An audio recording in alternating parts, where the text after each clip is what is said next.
How useful are face masks during the corona crisis? Experts can't really agree on this. Should we wear them? And if so, who should wear them?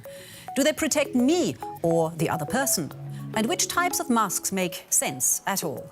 In many Asian countries, face masks are regarded as one of the main weapons in the fight against the coronavirus. And in China, it's even forbidden to be on the streets without a mask. Now, here in Europe, we have mixed feelings about wearing masks. In times of scarcity, many believe masks should be reserved for healthcare workers who depend on protection. But that view seems to have changed recently. Now, more and more local authorities do recommend to wear masks in public. So let's talk about face masks and what they can do for us during a pandemic. Is wearing a face mask useful during the coronavirus crisis, or is it all just nonsense? Opinions are divided. But there seems to be growing consensus that we can't stay in permanent crisis mode. But how do we end the lockdown without risking a rise in new cases and consequently a higher death toll? Could compulsory face mask policies be the answer? Well, in a moment, we'll talk to an expert from the WHO. But first, this report. Not all respirator masks are created equal. We can generally distinguish between three main types. So-called filtering facepiece, or FFP masks, fit snugly around the nose, mouth, and chin and filter out the tiniest airborne particles. The most effective type lets no viruses in or out.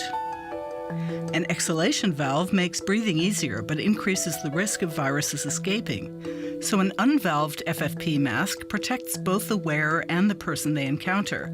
With a valve, it only reliably protects the wearer. FFP masks are in short supply worldwide, so they should be mainly reserved for medical personnel. A mask that's often seen nowadays is this simple protective facepiece for the mouth and nose. Known as a surgical mask, it consists of several layers of paper or non-woven fabric with a thin wire to make it fit over the nose. When the wearer coughs or sneezes, the surgical mask blocks the large droplets. But on inhalation, air also flows in over the sides. That means it mainly protects others from infection rather than the wearer. Once the mask is wet from breathing after 8 hours wearing time at the most, it has to be discarded. In the COVID-19 crisis, professionally manufactured masks are in short supply. That's led to a flourishing cottage industry in DIY masks. Whether using handkerchiefs, t-shirts, or vacuum cleaner bags, people all around the world are revving up their sewing machines. A textile mask functions rather like a protective mask made of paper, but generally has a poor seal and blocks only a third of the droplets that a surgical mask does, according to a study. However, a cloth mask can be washed and reused. The most important thing is, no matter which mask you wear, it can only be effective if used with hygiene measures, like thorough hand washing and keeping a safe distance from others. And still, some people say any mask is better than none. Others, however, warn that masks give people a false sense of security. For more, I'm joined now by Professor Ben Cowling at the University of Hong Kong. His research there focuses on respiratory virus transmission and the impact of control measures. And Professor Cowling is also a co-director of the WHO Collaborating Center for Infectious Disease, Epidemiology and Control at the HKU School of Public Health. Good to have you with us. So please, there are still a lot of mask critics out there, and they say that there's simply not enough evidence that wearing masks could actually stop or at least reduce the spread of the virus. You, however, were involved in a study that was published just last week. Tell us a bit about that. Sure. So the study that we did last week was a very careful experimental study in a laboratory of how much virus comes out of the mouths of people with influenza or common cold infections, including common cold coronavirus. And we found a lot of virus in the exhaled breath, not only in the large droplets, but also in the small particle aerosols. And the second part of the study, we looked at how well face masks blocked that virus from getting into the environment. We captured all of the exhaled breath that these patients were breathing out, and we found substantial reductions in the virus that was able to get into the environment when those patients wore surgical face masks, including influenza and including human coronavirus. Well, that sounds to me like the study says that we should wear face masks, and perhaps it should even be mandatory. What do you say? I think we need to be careful not to think that face masks are a magic weapon against COVID. We know the best things that we can do in the community is stay at home, stay away from other people, because that's what will definitely stop transmission. But then if we do need to go out, I think it might be better if people were wearing a mask than if they weren't. But you mentioned at the beginning the supply limitations is one of the big challenges to that kind of policy. All right, just one more question about this discussion around whether or not we should wear face masks, because it's also linked to fears that SARS-CoV-2 could be airborne. What do we know about that? We don't know. I think the jury's still out. In the clip that you just played now, you mentioned that face masks block the large droplets from coming out of someone who's infected, but for the other person who's wearing them, some of the air comes in the sides. Actually, in both cases, the air will come in the sides and leak, but they can still protect against droplets. What we found in our study was that actually surgical masks could block many of the aerosol particles as well. So even if SARS-CoV-2 is airborne, a surgical mask could still provide some benefit. Obviously, not as much as it would against the large respiratory droplets, but it could still provide some benefit. Right, and as you mentioned earlier, surgical mask, or any kind of mask really, they're in short supply right now. A lot of people are turning to DIY masks. What kind of mask makes sense in your view for the general public? Well, I think any mask is better than no mask, but we know that materials that are a bit thicker probably have better filtration performance. So a cotton mask, a cloth mask is probably better than a scarf. But we actually don't know that much. There haven't been that many studies on the different choices, and I think that's now one of the priorities. Now, you already mentioned that a mask can't replace measures like social distancing or washing your hands. But there's a lot of discussion now in Europe about an exit strategy from the lockdown. Can face masks help us return to an almost normal life? So are they a prerequisite for ending the lockdown?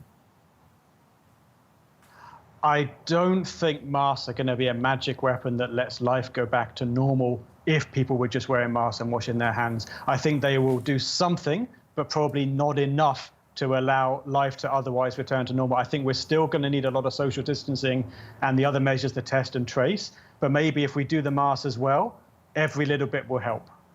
Is there a downside to wearing a face mask, or why is there such a reluctance amongst even experts of recommending it? You say any mask is better than none, so is there a downside we should know about? Yeah, some experts have been saying that perhaps people could choose between staying at home or going out, and it's better to stay at home. Everybody agrees that. But then if there was a mask available, maybe that person would go out with a mask instead of staying at home with no mask. And actually, it's better to stay at home. But if you do really need to go out, it should be better to wear a mask than not wear a mask. I think the experts are really saying there could be some consequence to behavior so that people wear the mask, they think it makes them protected, and actually it's more like a small benefit. And if everybody does it, then we get a small benefit as a community. All right. Professor Ben Cowling there from the University of Hong Kong. Thank you so much for your time, and yes, do stay healthy. More and more people seem to think better be safe than sorry. A lot of colleagues here at DW already wear face masks, and I've got a very simple one in my bag for my way home. But be sure to wear them properly. If you find yourself in a situation where wearing a mask is recommended, there are some important rules to follow. First, masks are only effective if they are used in combination with a good hand hygiene.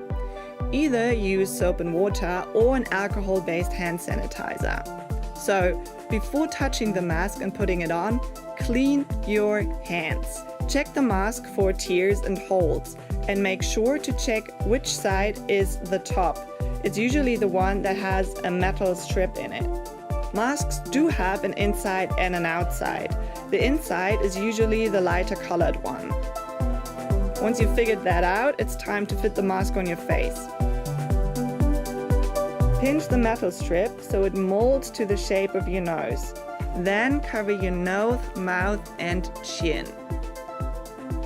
Make sure there are no gaps between your face and the mask. When you're wearing a mask, don't touch it. And don't pull it up and down while wearing it. If you do touch it accidentally, wash your hands. The same goes for taking off the mask. Pull the elastic straps from behind your ears and don't touch the front of the mask and keep it away from your face.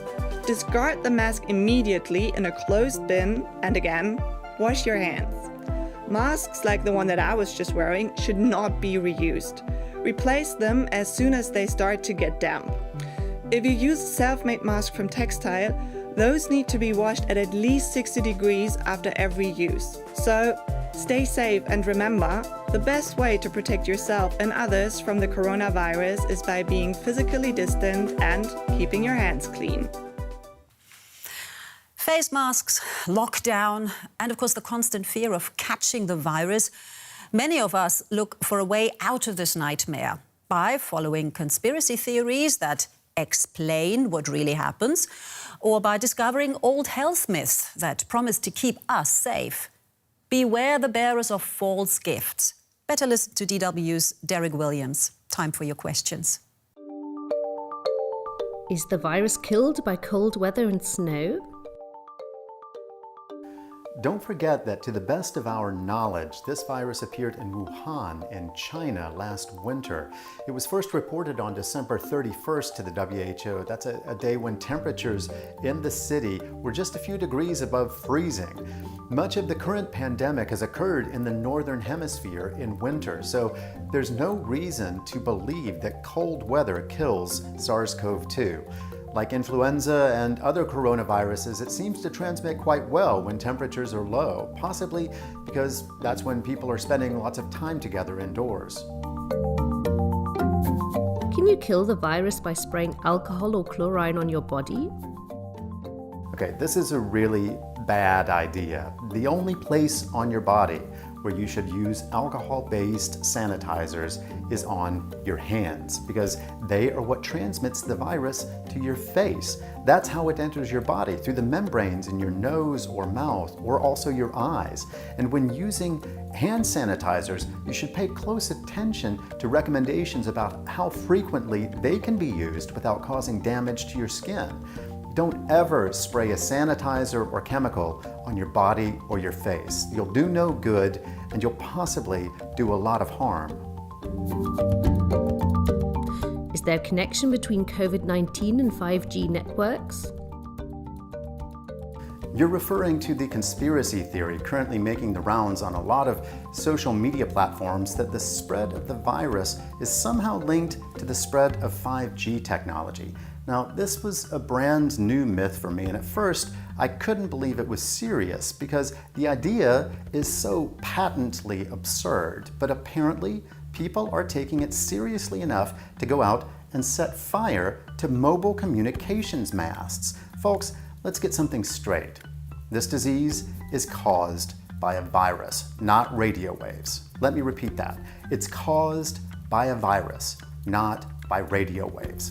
Every national and international health body on the planet agrees on that. So, if you're somehow involved in spreading this idea, please stop. And especially stop if you're one of the ones trying to burn down telecommunications infrastructure. Emergency service personnel have much more important things to deal with at the moment. Derek Williams there, setting the record straight. And he'll be back tomorrow, Good Friday, to answer your questions.